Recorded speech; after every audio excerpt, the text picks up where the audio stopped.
Irmãos, eu quero agradecer ao Bruno e ao irmão Joel que cederam o lugar, porque eu tenho que viajar, né? E eu teria uma participação amanhã. Então eles gentilmente me cederam o lugar.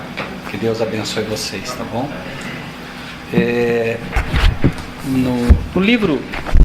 Nesse livro maravilhoso, irmãos, que eu aprendi a chamar dessa carta de amor de Deus, certamente nós temos lições assim que nós não encerraríamos todas, né? Mas eu gostaria de chamar a atenção nessa noite dos irmãos para um detalhe. Nós precisamos de fato aprender a permitir que Deus nos ensine tudo o que Ele quer, e para isso existe um desafio que é feito no coração de cada um de nós, que é de fato estar disposto a desafiar tudo que aprendemos, ou, na melhor das hipóteses, nós estarmos com o coração aberto para entender como Deus quer trabalhar conosco. Irmão, o que eu tenho na mão? Uma caneta. Caneta. Que cor é a tampa? Vermelha. Que material, irmão José, eu que diria que é o corpo dela? Tinta. Plástico. De tinta. Plástico. Que tinta vocês diriam que tem nela? Vermelha. Certo? O que queremos falar com isso? O que o irmão disse sobre a cor da tampa da caneta mudou o que ela é? Não. Continuou sendo uma caneta. Mas o irmão acrescentou aqui a cor da tampa. O irmão José Wilke acrescentou o material de que ela é feita. E assim sucessivamente. A isso chamamos luz adicional ou verdade presente. A verdade presente, irmãos, é aquilo que Deus te dá a cada momento.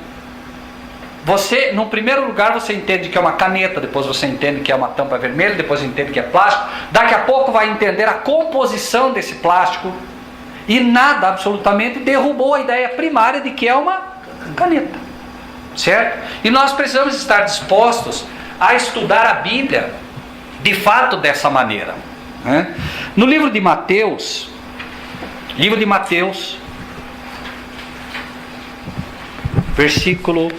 no capítulo 13, versículos 34 e 35. Isso não é, irmãos, um estudo, é uma premissa conceitual, ou seja, é um conceito para estudo da palavra de Deus. Quando nós aprendermos a estudar com um conceito dessa natureza, nós vamos aprender muito mais. Eu lhes asseguro em Cristo Jesus que nós vamos aprender mais quando aprendermos a abrir o nosso coração e de fato estarmos dispostos a receber tudo que Deus tem para revelar ao seu povo. O perigo é nós não permitirmos que a Bíblia seja seu próprio intérprete. Enquanto permitirmos que a Bíblia seja o nosso intérprete, não há risco. E já vamos dizer por quê. Versículo 34 e 35 de Mateus, do capítulo 13. Tudo isso, disse Jesus por parábolas. E nada lhes falava sem parábolas. Nada lhes falava sem parábolas. Para que se cumprisse o que fora dito pelo profeta que disse: abrirei em parábolas a boca, publicarei coisas ocultas desde a criação do mundo. Jesus está encerrando o seu ministério. E quando ele está encerrando o seu ministério, ele começa a falar por parábolas. Isso quando ele estava encerrando o seu ministério terrestre. Jesus está encerrando o seu ministério celestial. E ele está falando por parábolas. Ele está falando por profecias.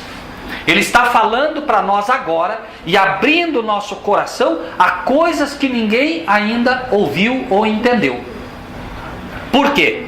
Porque à medida que o pecado avança, à medida que o engano avança, Deus está jogando luz em torrentes para o seu povo, para que isso seja de fato uma vacina contra o pecado. A verdade presente, ela não traz coisas novas. ela traz uma torrente de coisas novas. Para quê? Para que o povo de Deus possa realmente ser escudado pelo engano. E isso pode parecer absurdo. Jesus foi levado para a cruz porque o que ele falava era diferente. Ele não falava o que os pastores da época falavam. Tudo que ele falava era novo, entre aspas. Mas era o evangelho eterno, sempre esteve ali. A diferença é que Jesus sabia aplicar o que estava escrito. Jesus conhecia as Escrituras profundamente. E podem ter certeza, estudava com atenção. E essa é a grande diferença. Nós precisamos aprender a estudar essa carta de amor. Não ler, estudar. Então você lê uma vez, você lê duas, você ora, você lê de novo. E acreditem, Deus vai derramar luz sobre o seu povo de uma maneira como nunca nós, em algum momento, estivemos dispostos a receber ou em condições de receber. Eu me lembro que uma noite eu estava estudando, eu tinha que apresentar um tema e eu me ajoelhei e comecei a orar. Depois que eu orei, eu me levantei e comecei a ler. E me deu um sono muito forte. Muito forte. Eu parei, me ajoelhei de novo, disse: Pai, eu preciso estar atento, eu preciso estar desperto, eu preciso estudar a Tua palavra, me ajuda. E eu comecei a ler de novo. E veio o sono de novo. E eu parei de novo. Irmão, foram 9 vezes que eu tive que parar, orar, para que finalmente o inimigo se retirasse e eu pudesse estudar a palavra de Deus. E eu estudei ali a noite inteira, sem que o inimigo me incomodasse mais. Naquela noite eu entendi algo que para mim era confuso. Lembram quando Jesus disse aos discípulos: nem por 1 hora vocês puderam permanecer comigo? Eu olhava aquilo e dizia: mas Senhor, eles estavam com sono. Quem pode vencer o sono? Aí eu entendi por que Jesus repreendeu. Se eles tivessem orado, o inimigo teria saído. E o inimigo trabalha em várias frentes. Pode ver, depois que você come ao meio-dia, você vai tentar ler, o que acontece? Dá sono. Sono. O cérebro não está oxigenado, e isso é normal. Mas existe um momento em que o inimigo te ataca. Ele sabe o perigo que ele está quando você se debruça sobre a palavra de Deus. E acredite, você pode estudar noites inteiras a palavra de Deus. Inteiras. E Deus vai te mostrar coisas que de outra maneira você não aprenderia. Então, se nós simplesmente tomarmos a palavra de Deus como ela é, lembrem-se, como lês, não é como interpretas, como lês. Deus apenas espera que a gente leia e aceite o que está escrito. Porque se cada um for interpretar a palavra de Deus, cada um de nós vai interpretar de um jeito. Mas se nós aprendermos a ler, dificilmente nós vamos cada um dizer uma coisa aqui. É para ler. Então, o que eu leio e o que cada um pensa, lê em sua Bíblia é tudo isso. Tudo é tudo. Tudo que ele vem apresentando. Tudo isso disse Jesus por parábolas à multidão, e nada lhes falava sem parábolas. Existem pérolas ocultas em toda a palavra de Deus, que uma leitura superficial não vai te apresentar. Existem pérolas ainda mais ocultas que serão o resultado de noites e noites de oração, e pedir, e buscar, e bater. O que encerra um pedir? Senhor, me dá. Bater, buscar, é realmente insistir com Deus. O problema não está em Deus. Quando você pede, Deus não vai mudar. Nenhum de nós vai mudar a Deus, porque nele não há sombra de variação. Mas vai mudar o quê? Nós vamos mudar. Quando oramos pedindo algo a Deus, o trabalho de Deus não é mudar. Ele está disposto a dar muita luz para nós. Nós é que não estamos em condições de receber. Por isso Deus precisa mudar o nosso coração, precisa mudar a nossa mente, de tal maneira que a gente possa receber o que Ele quer nos dar. Ele está ansioso por dar. Desde que lá no Éden, em primeiro lugar, desde lá no Éden, quando foi dito: ouvi a tua voz no jardim e me escondi porque estava nu. Ouvi a tua voz e me escondi. Essa é a nossa realidade. Só que o diabo não parou aí. Passa o tempo. Moisés, fala tu conosco e te ouviremos. E não fale Deus conosco para que não morramos. Essa é a nossa tristeza. No começo, nosso irmão Adão, lá no princípio, se escondeu porque ouviu a voz. Passa o tempo, fala tu, pastor, conosco e nós vamos te ouvir. Não fale Deus conosco para que não morramos. Quando a realidade é: Pai, fala conosco, Pai. Fala, ensina-nos, Pai. Essa é a nossa realidade. Tem que ser a nossa realidade hoje. Nós precisamos pedir: Pai, fala. O Pai com amor vê que o seu povo primeiro se esconde. Não quer ouvir a sua voz, né? Não quer ver. Ouvi a tua voz e me escondi, não quero ver. Passa um pouco mais de tempo, não quero mais nem ouvir. Então o Pai agora vai fazer o que todo pai que ama seus filhos faria: vou lhes mandar uma carta de amor, porque não suporto ficar longe dos meus filhos, não suporto ficar longe dos meus servos. Mas Ele espera realmente que a gente faça uso dessa carta de amor. Agora, já falamos sobre isso, nunca é demais lembrar. Quem aqui já se apaixonou de fato pela esposa ou esposo? Levante a mão. Quem? Quem já recebeu uma carta dessa pessoa que amou? Levante a mão, mais alto. Quem já recebeu? Eu vou arriscar um palpite. O irmão Bruno recebeu a carta, não sei de quem, e ele leu essa carta, recebeu a carta, leu essa carta uma vez, amassou, jogou no fogo e está tudo certo. Ou não foi? Não foi. O que foi, irmão Bruno? E daqui a pouco? E daqui a pouco? É assim ou não é? Mas espera aí, qual é a diferença? Carta de amor, porque eu amo a pessoa que me enviou. Agora, eu recebi uma carta, da minha esposa. Até hoje eu tenho. Eu escrevi uma carta uma vez para minha esposa, eu devo ter levado por baixo umas 10 horas. Meu Deus. E marquei, e risquei, e anotei, e florzinha, e coração. O que faz a diferença? Amor. Agora eu pergunto: será que essa carta de amor desse nosso Pai é diferente?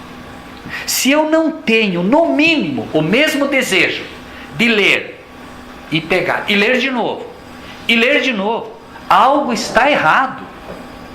Porque a Bíblia me diz que Deus é amor.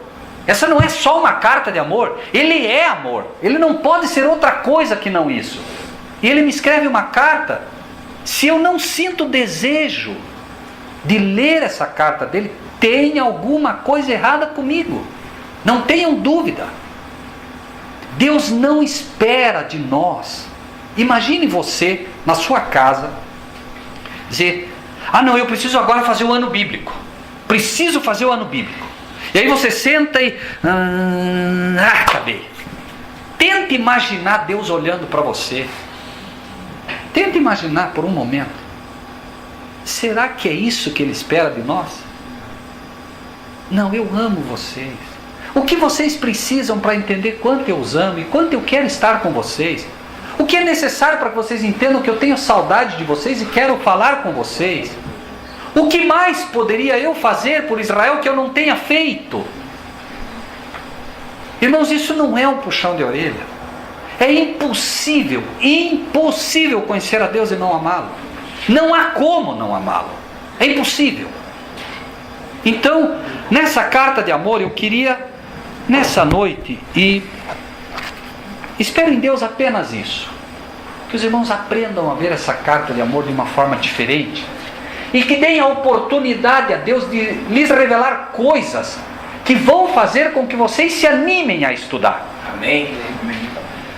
No livro do mesmo Mateus, voltando um pouquinho, Mateus 13, a partir do versículo 24, uma parábola que os irmãos certamente já leram.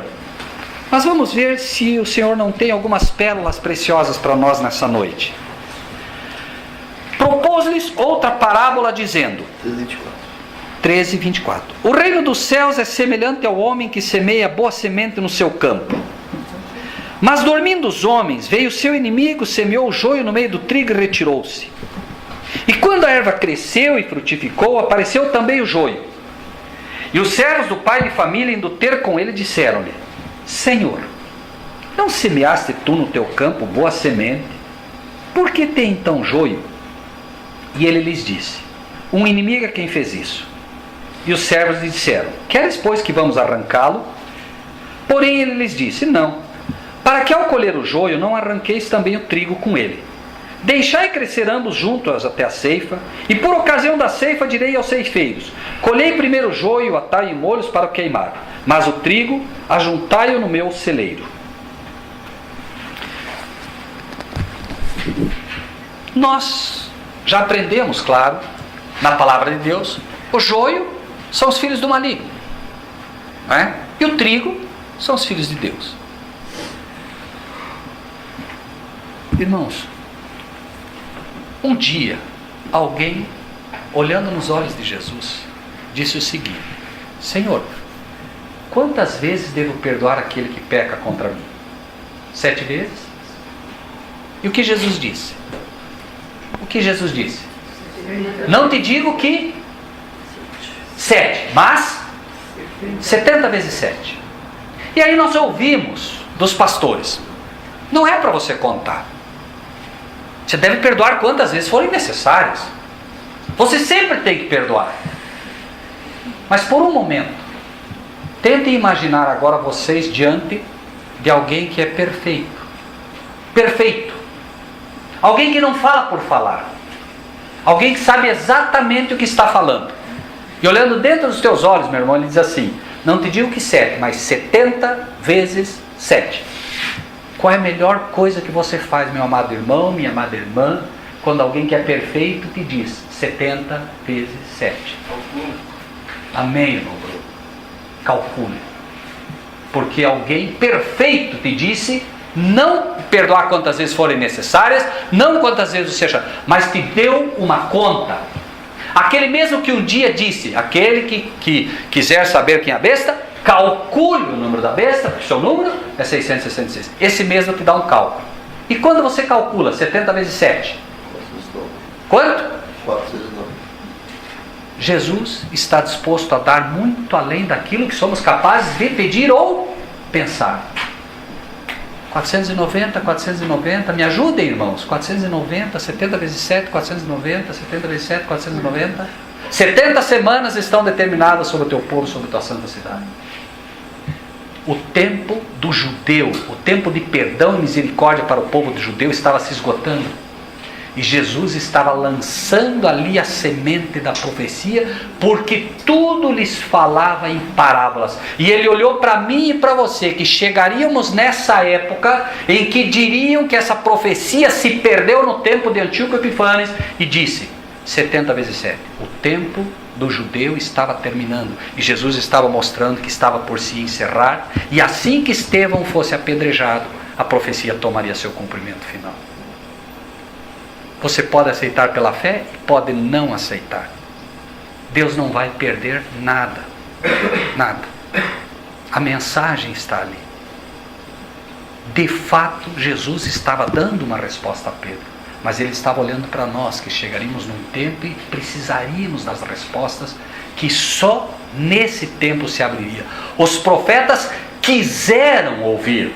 Quiseram e não puderam. Não se trata de não querer. Quiseram, mas não puderam. Porque Deus reservou o melhor vinho das bodas de Canaã para essa época. Amém. Irmãos, é um fato. O Apocalipse está diante de nós.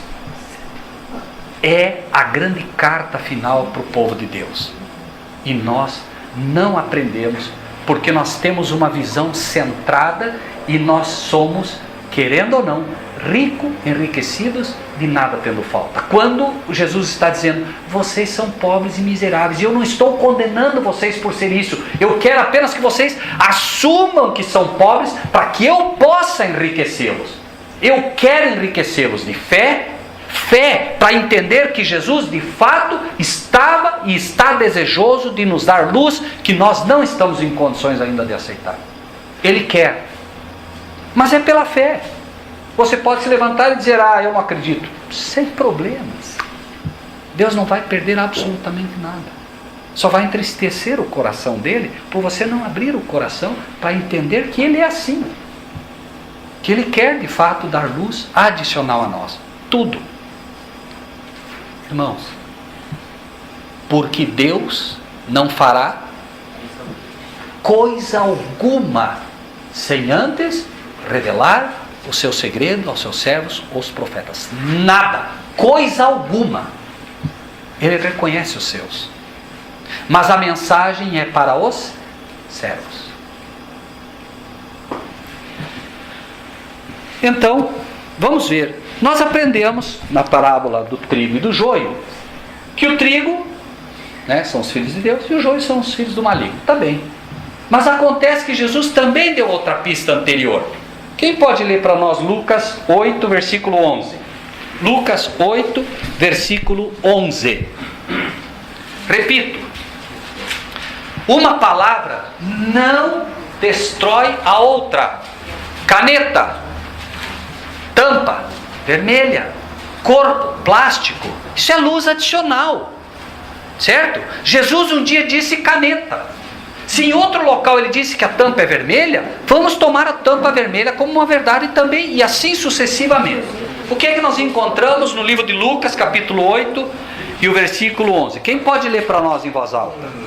Esta é, pois, a parábola. A semente é a palavra de Deus. Ponto. Irmãos, a semente é ou não a palavra de Deus? Sim ou não? Sim. Sim ou não? Sim. Sim. Quando Jesus diz então que a semente, o trigo, ou quando ele diz que os joios são os filhos do maligno, está derrubando a ideia de que a semente é a palavra de Deus? Sim ou não? Sim ou não, irmãos? Não. Não. A semente é a palavra de Deus. É. E eu acho que aqui ninguém tem dúvida. Então vamos ver como essa parábola fica agora com essa luz adicional que Deus nos dá. Propôs-lhes, versículo 24, propôs-lhes outra parábola dizendo: o reino dos céus é semelhante ao homem que semeia boa ou má? Boa semente. Aonde? No seu campo. Me permitam aqui apresentar esta parábola de uma forma um pouquinho diferente, e cada um analise por si. O reino dos céus é semelhante ao homem, Cristo, que semeia a boa Semente. boa palavra no campo. No campo? Coração. Não, no campo. Leiam, amados, leiam, por favor, leiam, versículo 24, 13, o reino dos céus é semelhante ao homem. Quem é esse homem? Quem é esse homem? Cristo, que semeia o quê? Boa, o quê? Boa palavra, onde? No seu campo. Seu. Qual é o campo primário? Aquele que Cristo tem como a menina dos olhos dele. Seu campo, sua igreja. Sua igreja. O reino dos céus é semelhante a Cristo. Onde foi que Cristo semeou a melhor palavra? Nos nossos tempos. Onde foi? Sem medo de errar, nos nossos tempos, onde foi que Cristo semeou a melhor semente? Vamos lá, irmão. A melhor palavra. Onde foi? Qual é a igreja que tem a melhor palavra? Onde foi que Cristo chamou, escolheu, deu luz sobre o santuário, deu luz sobre as profecias, deu luz sobre o sábado, deu luz? Onde foi que ele deixou a boa semente, amados? Igreja Adventista do Sétimo Dia. Lá é o campo. O seu campo. Porque o campo é o mundo. O campo é dele. Mas o seu campo, do seu desejo especial, quando ele deixou a boa semente, a melhor semente é a igreja adventista. Mas, o que diz ali? O que aconteceu? Mas, dormindo os homens. O que tinha na igreja? Boa semente. Mas, dormindo os homens. Quem são os homens na igreja? Os ministros. Os ministros, os líderes. Dormindo os líderes, veio o seu inimigo e fez o quê? Semeou o Joio. Se o trigo é a boa semente, o que é o joio? Má semente. Má semente. As falsas doutrinas. O inimigo veio e semeou a má semente, a má palavra, no meio do trigo. E fez o quê? Se retirou. Para não ser descoberto. O irmão Sérgio Osório hoje falou dos jesuítas. Como é que eles trabalham? Como é que eles trabalham? Sendo, ó, tô aqui, eu sou jesuíta, é assim? Não, como é que eles trabalham? Ele treina as pessoas. Amém. Muito bem. Eu sou Oculto. testemunho ocular de uma ocasião que um falou no culto. Ah, muito bem. É o trabalho que o diabo faz, mas ele usa quem? Usa os seus. Então, semeou a má semente, as falsas doutrinas. E como é que apareceu as falsas doutrinas na igreja adventista? Eles falaram, olha aqui, ó, agora nós temos, ou foi sorrateiramente? Como que foi? Como foi? Sorrateiramente ou não? Escondido. Foi e se retirou para não ser descoberto. Muito bem, vamos ver o que aconteceu então. Mas aí, como foi que apareceu o joio? Quando é que foi que apareceu a falsa doutrina? Me ajudem. Versículo 26. Quando foi que apareceu as falsas doutrinas? Quando? Quando a erva cresceu.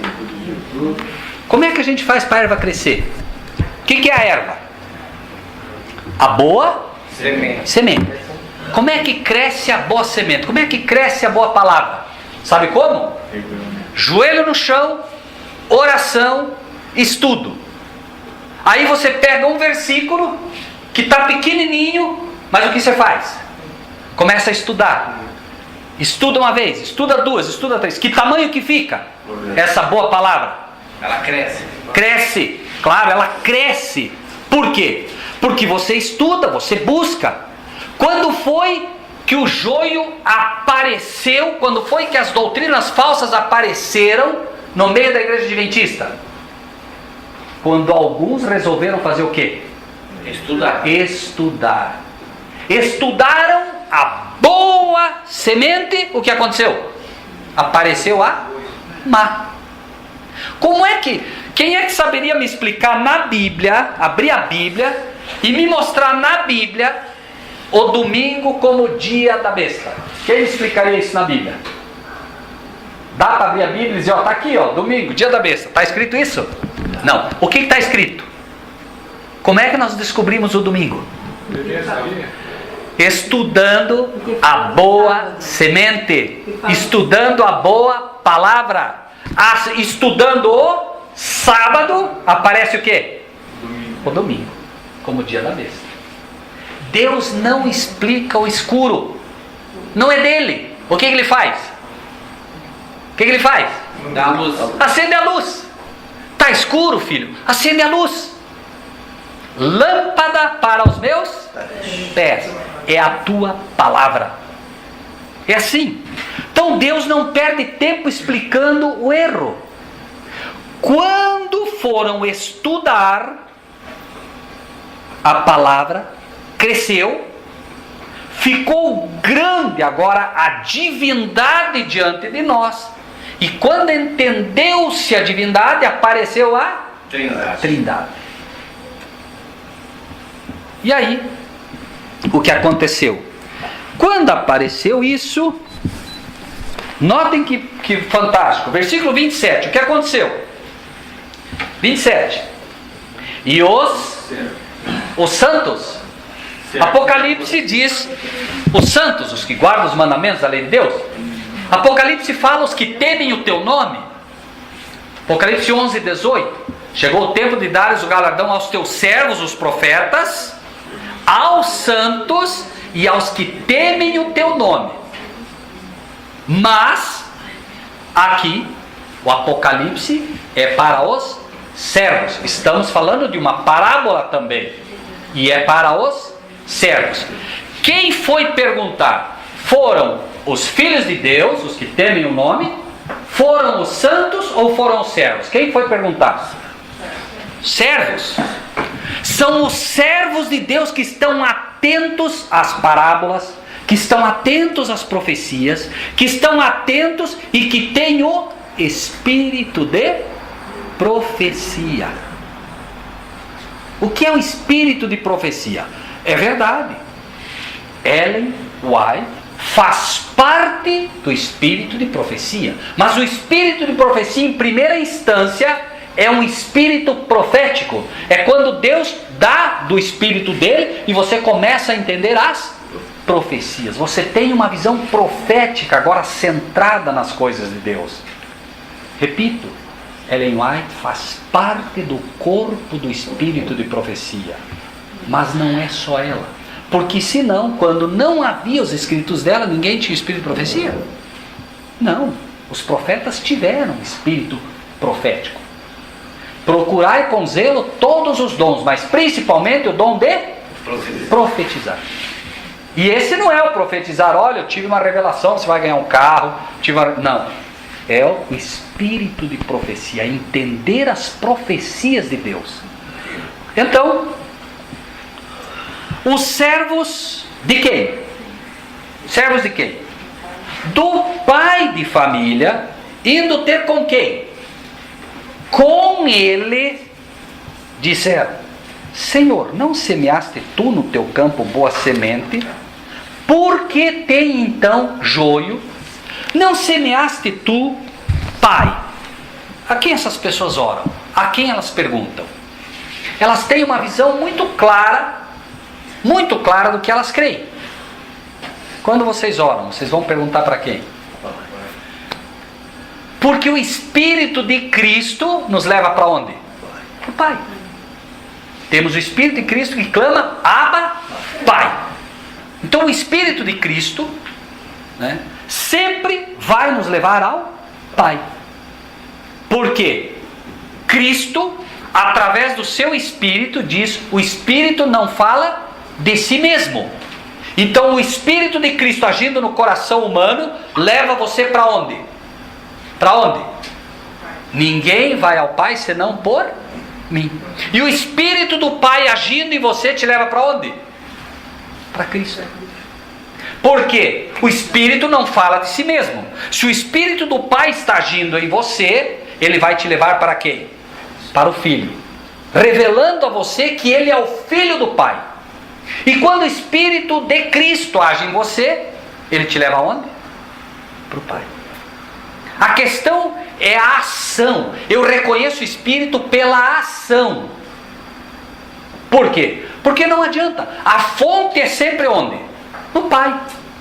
Mas existem pessoas, irmãos, e essas pessoas estão nascendo agora, que entenderam um chamado básico. Básico. João 4. João 4.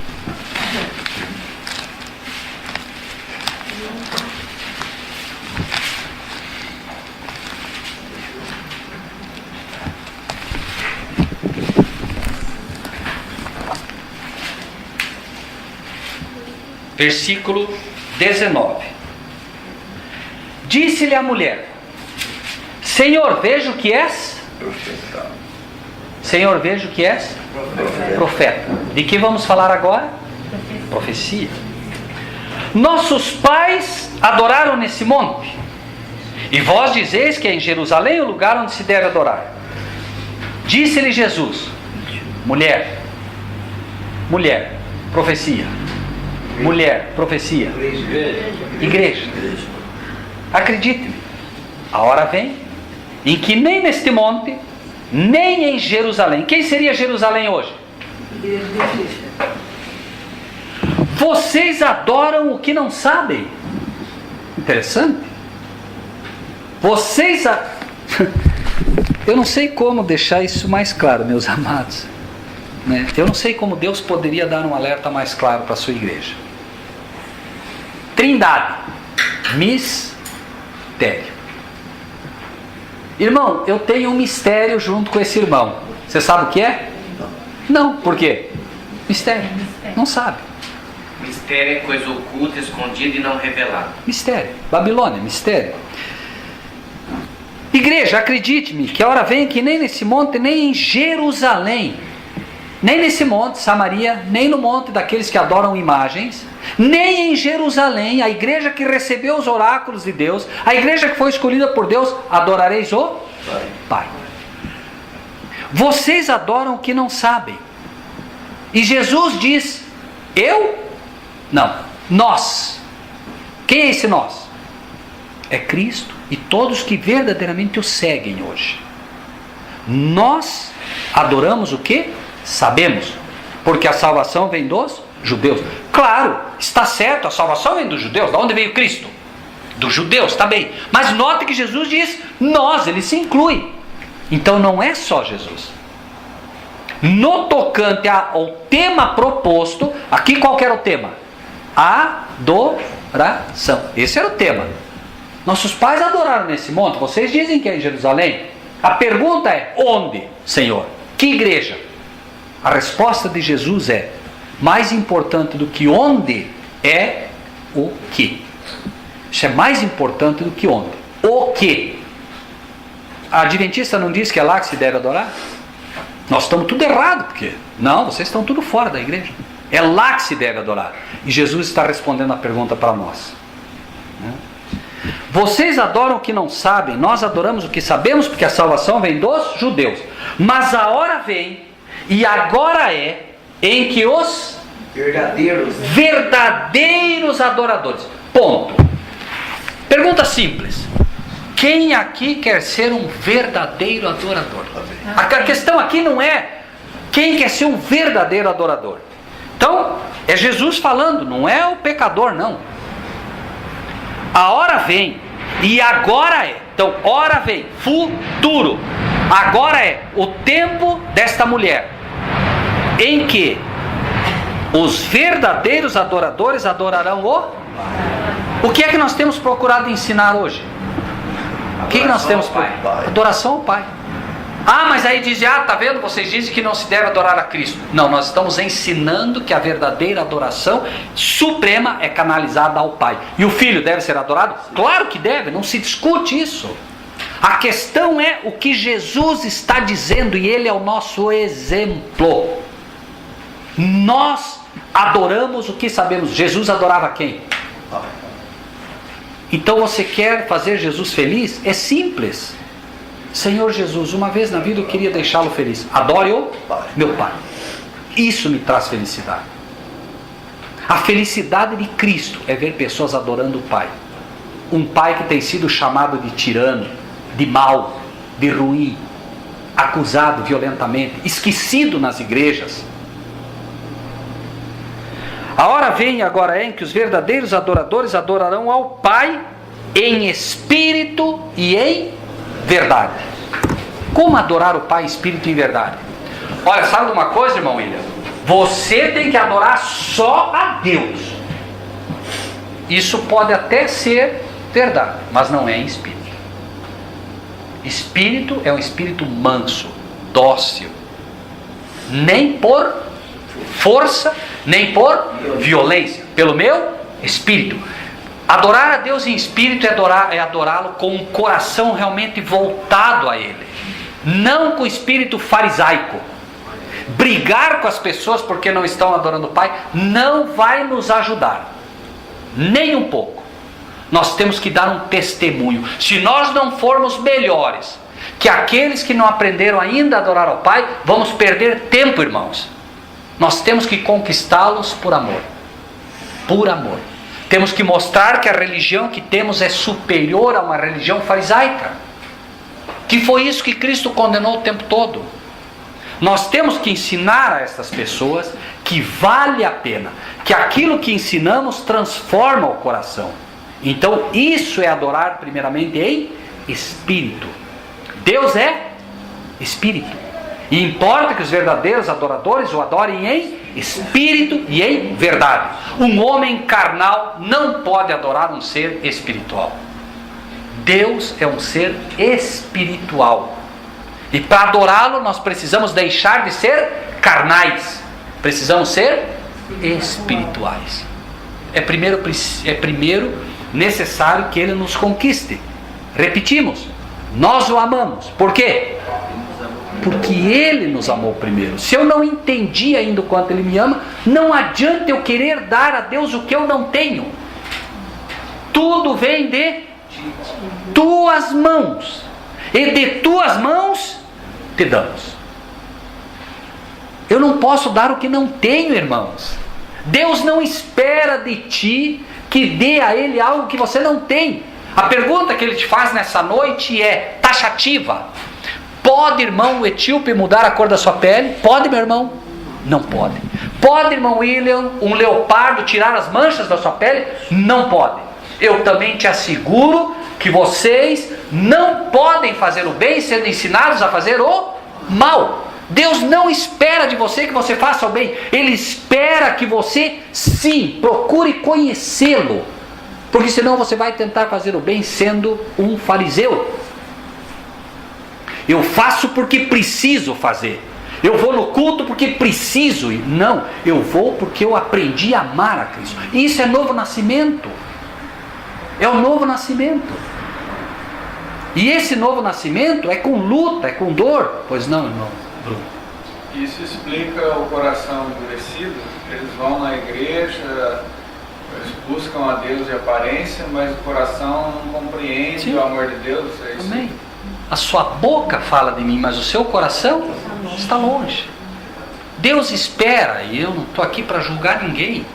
Entendam, esse é um encontro de amor com o soberano do universo. Imagine você num encontro com aquele que é por amor, olhando para o relógio. Não me levem a mal. Eu estava dentro da igreja adventista, eu não suportava, eu tenho que ficar olhando o relógio, quando é que vai acabar isso? Eu não estou aqui condenando ninguém, por favor, é a experiência de cada um de vocês. Olhem para o coração de vocês e respondam se não é assim. A palavra de Deus tem que ser mais do que isso, meus amados. As pessoas esqueceram de comer, sabe o que é isso? Ouvindo a palavra de Deus, eles esqueceram de comer. Senhor, nós precisamos alimentar esse povo, eles estão morrendo de fome. Por quê? Eles estavam ouvindo a palavra e aquilo estava alimentando eles. Irmãos, nós temos visto isso nas igrejas, irmão. Temos ido em algumas igrejinhas pentecostais e eu sei que a diferença de muitos que estão aqui, os irmãos estão bebendo, eles não piscam. Você está ali como mensageiro do Senhor, Deus está falando com eles. Eles estão com tanta fome que na congregação assim, tem um irmãozinho pobrezinho que ele está atrás de um outro que é um pouco maior e ele fica o tempo todo, porque ele não quer perder uma vírgula do que ele está ouvindo. É como se ele dissesse, é bom demais para ser verdade isso. Onde é que eu estava esse tempo todo? Onde é que estava essa boa semente que eu nunca ouvi? Por isso, irmãos, me permitam, como Paulo dizer, suportai-me ainda na nossa loucura. Suportai-me a minha loucura, diz o apóstolo Paulo. Irmãos, essa é uma loucura agradável. Essa é uma loucura fantástica. O que Deus está fazendo no meio do seu povo. Amém. E é uma realidade, meus amados. Está acontecendo. Por anos nós choramos por isso. E agora está diante de nós, está acontecendo. Claro que Deus espera de nós. Irmãos, Deus espera de nós que a gente realmente seja abnegado, que a gente abra mão disso. Amém. Irmãos, é uma escolha. Nós fomos recentemente, Deus nos permitiu dar uma palestra para os empresários. E os empresários têm aquelas palestras para abençoar o local, para ganhar dinheiro, para ganhar dinheiro, para ganhar dinheiro. E era só isso que se ouvia. Imaginem o susto daqueles irmãos quando chegou um louco, fanático, fundamentalista, como disse o nosso irmão. Chegou um fundamentalista maluco e disse lá para eles: irmãos, eu abri mão por amor a essa palavra, eu entendi que essa é uma pérola que tem um grande preço. Eu não vou ser rico, esqueçam, não vou. Porque Deus teve que tirar o dinheiro da minha mão, porque o dinheiro estava me contaminando. E eu agradeço a Ele por isso. Os olhos estralaram desse tamanho, mas que louco que é esse? Vem falar para os empresários algo assim. Mas irmãos, eu lhes asseguro, não passou 15 minutos, os irmãos estavam todos louvando ao Senhor, alegres com a mensagem que Deus lhes estava dando. E esqueçam, por favor, esqueçam o mensageiro, esqueçam o pecador, fiquem com a palavra. Porque amanhã depois vocês vão encontrar o Bruno, o Rogério, ou qualquer um de nós irmãos aí bebendo cachaça. Não percam a semente, não percam. Eu não estou falando que vai acontecer, por favor, eu estou dizendo, se acontecer com cada um de nós, irmãos, fiquem com a palavra. Amém. A palavra de Deus é muito clara. O nosso Senhor, Ele diz assim: as minhas ovelhas ouvem a minha voz. Se a voz que vocês ouviram do Bruno hoje é a voz de Cristo, amém. Se a voz que ouviram hoje é a voz de Cristo através do irmão Sérgio Osório, amém. Pouco me importa se amanhã depois ele deixou da mulher ou ele brigou com a mulher, não me importa. A mensagem é que vale. Amém. Certo? Fiquem com isso, amados irmãos. Então, no final, nós temos que, versículo 21. Mas a hora vem e agora é, em que os verdadeiros adoradores adorarão o Pai em espírito, mas também em verdade. Um coração voltado para o Senhor é bom e é agradável. Mas este povo não adora apenas em espírito, adora também em verdade.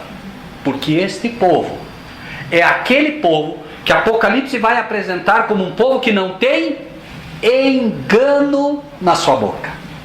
E isso é adorar em verdade. Não pode haver engano na sua boca. Esse é o grupo dos 144 mil. Não se contaminar com mulher. Amém. Amém. Agora olhem só. Vamos imaginar que acabasse toda essa confusão da Trindade. Me permitam chamar exatamente assim. Confusão. Porque Trindade é babilônica e Babilônia é confusão. Ninguém sabe quem é o Pai, quem é o Filho. Me perdoem, mas é um fato. Agora, vejam só, se não houvesse mais textos na Bíblia, imagine que você nunca ouviu de Trindade, não ouviu de divindade, você não ouviu de nada disso. Nunca ouviu nada dessa. E vai agora se deparar com isso. Veja só. A hora vem, versículo 23. E agora é, em que os verdadeiros adoradores adorarão o Pai, Espírito e em verdade. Por quê? Por quê, irmãos? O que diz ali? Porque o Pai procura... Porque o Pai procura a tais que assim o adorem. Se mais razão não houvesse, o que o Pai está procurando, irmãos? Verdadeiros adoradores. Só isso deveria bastar. O Pai está procurando. Se Ele está procurando é porque não está encontrando. E aí nós vamos chegar aonde? Apocalipse 14. Temei a e dai-lhe glória, porque é chegada a hora do seu juízo. Adorai. Quem? Aquele que fez. Quem fez? O Pai. Como fez? Através do Filho. Quem fez? O Pai. Temei a Deus. A mensagem, irmãos, no passado foi ênfase no juízo. A mensagem hoje é ênfase no temei aquele que fez. A mensagem hoje toma uma nova roupagem, não derruba o juízo, porque ele é real, mas ele já está implantado no coração do cristão, e agora é, temei a Deus e dá-lhe glória. Adorem aquele que fez o céu, a terra, o mar e as fontes das águas, porque não estão me adorando dentro das igrejas. Estão adorando qualquer coisa, menos aquele que fez o céu, a terra, o mar e as fontes. E Deus é tão maravilhoso, irmãos, que quando eu comecei a estudar a mensagem, chegou uma pessoa para mim do nada. Mas eu já era um adventista, eu já era um ancião, gente, eu não era um qualquer. E ele chegou para mim e disse assim: escuta, por que nas igrejas vocês não adoram o Pai? Por que só se fala de Cristo e do Espírito Santo? Mas eu, como um adventista que sabe tudo, né? Eu tive uma resposta na hora para ele. Quem dera eu tivesse ouvido o que aquele homem me falou, porque ele estava sendo usado por Deus. Ele já tinha visto esse problema, por alguma razão Deus já estava lhe mostrando. Mas eu, rico, enriquecido, de nada tendo falta, né, não ouvi a voz do Espírito de Deus a me falar. Graças a Deus que o Senhor não me deu descanso e continuou. E por essas coisas que Deus faz, irmãos, que Deus toca cada um de uma maneira. Vejam o livro do Apocalipse, capítulo 1, e me ajudem. Olhem como Deus leva cada um de uma maneira. Vamos tentar pôr a Trindade aqui para ver que confusão que vira isso aqui. Revelação de Jesus Cristo, a qual Deus lhe deu. Quem deu para quem? O Pai deu para quem? Para quê? Para mostrar aos seus servos as coisas que brevemente devem acontecer. E pelo seu anjo as enviou e as notificou a João, seu. Vamos lá, me ajudem. Revelação de Jesus Cristo que Deus lhe deu. Quem veio em primeiro lugar? Deus. Deu para quem? Para o Filho. O Filho revelou, mas enviou através de quem? O anjo. O anjo notificou a quem? João, servo. E João está passando para quem? Para nós. Para nós. Pergunto, cadê o Espírito Santo? Cadê o Espírito Santo? Por que ele não está aqui? A razão é uma só. Uma só. Foi dada hoje de manhã. Qual é a resposta, irmão Sérgio? E não é uma pessoa. Aqui Apocalipse está mostrando os seres que estão envolvidos nesse processo. Os seres: Pai, o Filho, o anjo, o servo e os servos. Será que Deus ia esquecer de alguém? Agora, onde está o Espírito Santo aqui? O Espírito de Deus foi comunicado a Cristo. Cristo comunicou o seu Espírito a João. João está, irmãos, o tempo todo é pelo Espírito. Nós estamos aprendendo de João pelo Espírito de Deus. Cristo está aqui? Sim ou não? Sim. Como? Como? Pelo seu Espírito. E enquanto pelo seu Espírito trabalha onde? Em ou por? Em ou por? Em nós. Cristo em pessoa está intercedendo? Amém. Por nós. Fisicamente Cristo está lá intercedendo por nós. Mas pelo seu Espírito está intercedendo em a igreja, em nós. Por isso essa confusão que se faz, né? O outro é ele mesmo, desprovido de sua personalidade e dela independente. Isso é revelação, né? Então, irmãos, vejam, Deus leva cada um. Eu fui pelo Apocalipse, o outro foi por outro texto, e cada um por um texto. E gostaria de encerrar voltando para o livro de Mateus. Mateus.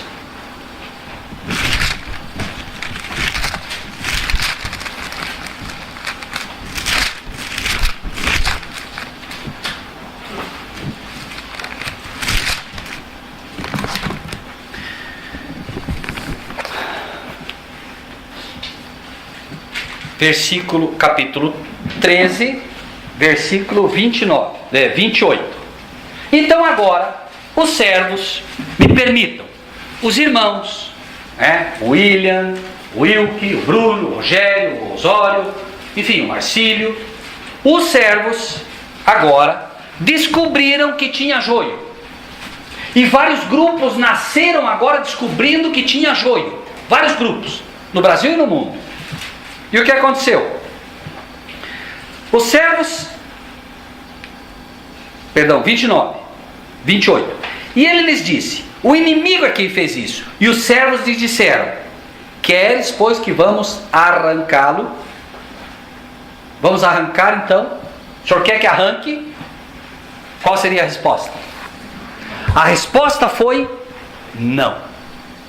Como não, senhor? O senhor quer que fiquem então as falsas doutrinas no nosso meio? O que é arrancar? O que é arrancar? Expulsar. Arrancar é com Raiz.